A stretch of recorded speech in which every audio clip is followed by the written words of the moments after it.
അപ്പോൾ ഇതിനായിട്ട് നമ്മൾ മുതിര ആദ്യമേ തന്നെ വേവിച്ച് വയ്ക്കുക. ഇത് മുതിര തലേദിവസം വെള്ളത്തിലിട്ട് കുതിർത്തതാണ്. അത് നികക്കെ വെള്ളമൊഴിച്ചിട്ട് ഉപ്പ് ചേർത്ത് 5 മിനിറ്റ് മീഡിയം ഫ്ലെയിമിൽ വേവിക്കുക. 5 മിനിറ്റ് നോക്കിയാൽ മതി കേട്ടോ, വിസിൽ വരുന്നതൊന്നും നോക്കണ്ട. അപ്പോൾ ഇതുപോലെ വെന്ത് കിട്ടും, വെന്ത് ഇങ്ങനെ കുഴഞ്ഞു പോകാണ്ട് കിട്ടും. പിന്നെ നമുക്ക് അതിൽ ചേർക്കാനുള്ളത് ചേനയാണ്. അപ്പോൾ ചേന എല്ലാവർക്കും പേടിയുള്ളൊരു സംഗതിയാണ്, ചേന മുറിക്കാൻ കൈ ചൊറിയണ കാരണം. പക്ഷെ അത്ര പേടിക്കൊന്നും വേണ്ട. ഇതുപോലെ ഇങ്ങനെ വേഗം ചെറിയ ചെറിയ കഷ്ണങ്ങളാക്കുക, എന്നിട്ട് ഇതുപോലെ തൊലി ഇങ്ങനെ കട്ട് ചെയ്തെടുക്കുക. മനസ്സിലായില്ലേ? പിന്നെ കയ്യിൽ ചൊറിയാണെങ്കിൽ കുറച്ച് വെളിച്ചെണ്ണ ഇങ്ങനെ പറ്റി കൊടുത്താൽ മതി ചെത്തിക്കഴിഞ്ഞിട്ട് കേട്ടോ. കുറച്ച് കഴിയുമ്പോഴേക്കും ചൊറിച്ചിലൊക്കെ മാറും. അല്ലാതെ പേടിക്കേണ്ട തരത്തിലൊന്നുമില്ല ചേന കട്ട് ചെയ്ത് കഴിഞ്ഞാൽ. ഇനി ആ ചേന നമ്മൾ ചെറിയ കഷ്ണങ്ങളാക്കി മുറിച്ചെടുക്കുക.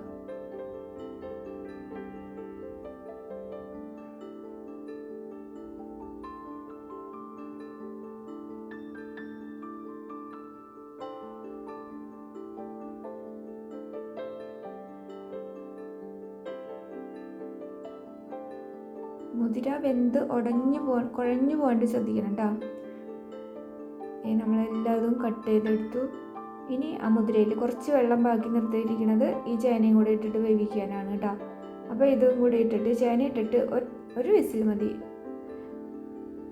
പിന്നെ ഉപ്പ് നമ്മൾ നേരത്തെ ഇട്ടിട്ടുണ്ട്, ഇനി ആവശ്യമുണ്ടെങ്കിൽ നമുക്ക് വെന്ത് കഴിഞ്ഞിട്ടായാലും ഇട്ടാൽ മതി കേട്ടോ. അപ്പോൾ ഇനി ഉപ്പ് ചേർത്തില്ലെങ്കിലും കുഴപ്പമില്ല. അപ്പോൾ അതിലുള്ള വെള്ളത്തിൽ ഈ ചേന വേവും. പിന്നെ മുതിര കുറച്ചും കൂടെ ഒന്ന് വെന്തോളും, മറ്റേത് വെന്ത് കുഴഞ്ഞിട്ടുണ്ടായിരുന്നില്ല. ഒറ്റ വിസിൽ കഴിഞ്ഞ് വന്നപ്പോൾ നമ്മൾ ഓഫ് ചെയ്തു. ഇതേ തുറന്നപ്പോൾ ഇതേ ഇങ്ങനെയാണ് കിട്ടിയത് കേട്ടോ, കണ്ടില്ലേ? എന്നിട്ടും ബാക്കി അതിൻ്റെ അടിയിൽ കുറച്ച് വെള്ളമുണ്ട്, അതങ്ങനെ കിടന്നോട്ടെ, കുഴപ്പമില്ല.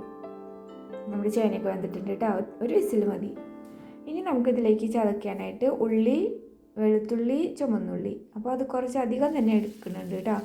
1, 2, 5-6 വെളുത്തുള്ളി 5-6 ചുമന്നുള്ളിയും പോരാ, കുറച്ചധികം തന്നെ വേണം.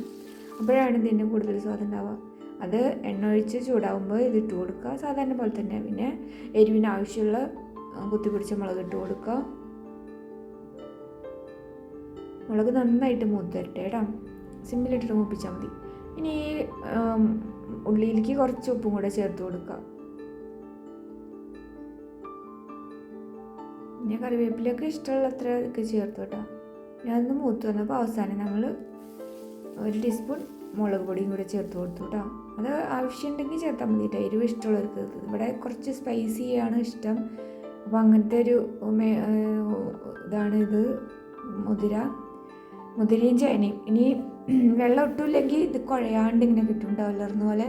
ഇതിപ്പോൾ ചോറിലേക്ക് എടുക്കാനായിട്ട് കുറച്ച് കുഴഞ്ഞ തരത്തിലുള്ളത്. അപ്പോൾ ഇതുപോലെ മുതിര ചേന വെച്ച് നോക്കാത്തവർ ഉണ്ടാക്കി നോക്കുക. ഇഷ്ടപ്പെട്ടെങ്കിൽ അഭിപ്രായം പറയുക. ഇനി അടുത്തൊരു വീഡിയോയിൽ നമുക്കൊരു സിമ്പിൾ റെസിപ്പി ആയിട്ട് വീണ്ടും കാണാം. അതുവരേക്കും എല്ലാവരും സന്തോഷമായിട്ടിരിക്കുക.